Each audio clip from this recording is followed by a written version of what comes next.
Welcome back new ക്യാമ്പിൻ്റെ പുതിയൊരു എപ്പിസോഡിലേക്ക് എല്ലാവർക്കും സ്വാഗതം. അപ്പോൾ ഇന്നത്തെ അഖിലേന്ത്യാ മത്സരങ്ങളെ കുറിച്ചിട്ടുള്ളൊരു വീഡിയോസാണ് നിങ്ങളുമായിട്ട് പങ്കുവെക്കുന്നത്. അപ്പോൾ അതിൻ്റെ മുന്നേ ഇന്നലത്തെ കളിയുടെ ഗോൾ റിസൾട്ടാണ് ഒന്ന് പറയണത് കേട്ടോ.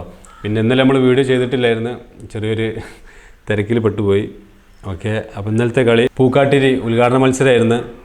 ശാസ്താ മെഡിക്കൽസ് തൃശ്ശൂരും KMG മാവൂരും തമ്മിലുള്ള കളി 1-2 ഗോളുകൾക്ക് KMG മാവൂരിനെ പരാജയപ്പെടുത്തി ശാസ്താ മെഡിക്കൽ തൃശ്ശൂർ അവിടെ വിജയിച്ചു. പിന്നെ നടന്നിട്ടുള്ളത് ചങ്ങനാശ്ശേരിയിലാണ്, കോട്ടയം ഡിസ്ട്രിക്റ്റിലാട്ടോ.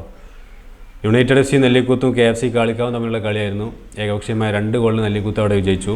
പിന്നെ നടന്നിട്ടുള്ളത് ആലത്തൂർ ഫസ്റ്റ് ലെഗ് സെമിഫൈനലാണ്. ഫിഫ മഞ്ചേരിയും റിയൽ FC തന്നെ തമ്മിലുള്ള കളി 1-1 സമനിലയിൽ പിരിഞ്ഞിരിക്കുകയാണ്. പിന്നെ നടന്നിട്ടുള്ളത് ഫറൂഖ് നല്ലൂരങ്ങാടിയിലാണ്. സൂപ്പർ സ്റ്റുഡിയോ മലപ്പുറവും റോയൽ ട്രാവൽസ് FC കോഴിക്കോടും തമ്മിലുള്ള ഒരു പൊരിഞ്ഞ പോരാട്ടമായിരുന്നു കിട്ടുന്നില്ല. 1-5 ഗോളിനാണ് മലപ്പുറം അവിടെ വിജയിച്ചത്. നല്ല അടിപൊളി കളിയായിരുന്നു. ഇന്നത്തെ ലൈവ് നമ്മൾ അവിടെ ചെയ്തിരുന്നത്. പിന്നെ നടന്നിട്ടുള്ള കളി അരീക്കോട് തെരട്ടമ്പലാണ്. പ്രീ ക്വാർട്ടർ മത്സരമായിരുന്നു. FC കൊണ്ടോട്ടിയും ടൗൺ ടീം അരീക്കോടും തമ്മിലുള്ള കളിയായിരുന്നു. ഏകപക്ഷീയമായ 1 ഗോളിന് FC കൊണ്ടോട്ടി അവിടെ വിജയിച്ചു. പിന്നെ നടന്നിട്ടുള്ളത് പോക്കുപടിയിലാണ്. പാലക്കാട് ഡിസ്ട്രിക്റ്റിൽ ഫിറ്റ്വെൽ കോഴിക്കോടും ഇസാ ഗ്രൂപ്പ് ബേസ് പെരുമ്പാവൂരും തമ്മിലുള്ള കളി 1-5 ഗോളുകളിൽ ആഷിഖ് ഉസ്മാൻ്റെ ടീം അവിടെയും വിജയിച്ച് കയറിയിരിക്കുകയാണ്.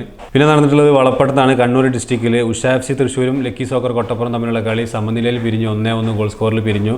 അവസാനം പെനാൽറ്റി ഷൂട്ടൗട്ടിൽ ഉഷാ FC തൃശ്ശൂർ വിജയിച്ചു. പിന്നെ നടന്നിട്ടുള്ളത് കാസർഗോഡ് ജില്ലയിലെ ബേക്കലിലാണ്. പ്രീ ക്വാർട്ടർ മത്സരമായിരുന്നു. ലക്കി സോക്കർ കൊട്ടപ്പുറവും സബാൻ കോട്ടക്കലും തമ്മിലുള്ള കളി 1-3 ഗോളുകൾക്ക് ലക്കി സോക്കർ കൊട്ടപ്പുറം അവിടെ വിജയിച്ചു കയറി. അവസാനത്തെ കളി നടന്നിട്ടുള്ളത് തൃക്കരിപ്പൂരിലായിരുന്നു. മെഡിഗാഡ് അരീക്കോടും സോക്കർ സ്പോർട്ടിംഗ് ഷെർണൂരും തമ്മിലുള്ള കളി ഏകപക്ഷീയമായ 2 ഗോളുകൾക്ക് മെഡിഗാഡ് അരീക്കോട് അവിടെ വിജയിച്ചു. അപ്പോൾ ഇതാണ് ഇന്നത്തെ ഗോൾ സ്കോർ. ഇനി പറയാൻ പോണത് ഇന്നത്തെ കളിയെ കുറിച്ചിട്ടുള്ളതാണ്. ഏതൊക്കെ ടീമുകൾ തമ്മിലുള്ളതാണ് കളിക്കുക എന്നുള്ളത്. തിരൂർ ആലത്തൂരിൽ ഫസ്റ്റ് ലെഗ് സെമിഫൈനൽ പോരാട്ടമാണ്.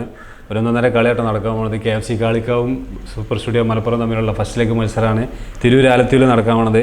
അത് കഴിഞ്ഞിട്ട് രണ്ടാമത് നടക്കാൻ പോകുന്നത് വാണിയമ്പലത്തെ സെമിഫൈനൽ പോരാട്ടമാണ്. ഇസാ ഗ്രൂപ്പ് ബേസ് പെരുമ്പാവൂരും റോയൽ ട്രാവൽസ് FC കോഴിക്കോടും തമ്മിലുള്ള കളി. മൂന്നാമത്തെ മത്സരം അരീക്കോട് തെരട്ടമ്പലാണ്. ഫിഫ മഞ്ചേരിയും KRS കോഴിക്കോടും തമ്മിലുള്ള 1-1.5 പ്രീ ക്വാർട്ടർ മത്സരമാണ് അവിടെയും നടക്കാൻ പോണത്. പിന്നെ നാലാമത്തെ മത്സരം നടക്കുന്നത് പോക്കുപടി പാലക്കാട് ജില്ലയിലാണ്. സബാൻ കോട്ടക്കലും FC തൃക്കരിപ്പൂരും തമ്മിലുള്ള കളിയാണ് നാലാമത്തെ കളി കേട്ടോ. പിന്നെ നടക്കുന്നത് 5ാമത്തെ കളി വളപ്പട്ടണത്താണ്.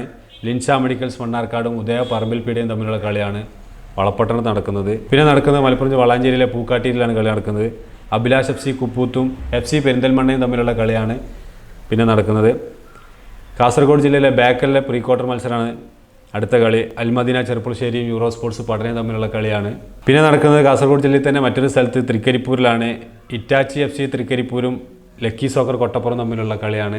ടൂർണമെൻറ്റിലെ അവസാനത്തെ കളി ചങ്ങനാശ്ശേരിയിലാണ്. KMG മാവൂരും ഫിറ്റ്വെൽ കോഴിക്കോടും തമ്മിലുള്ള കളിയാണ് ചങ്ങനാശ്ശേരിയിൽ നടക്കുന്നത്. അപ്പോൾ ഇതാണ് ഇന്നത്തെ കളികൾ കേട്ടോ. എല്ലാം 1-1 മെച്ചാണ്.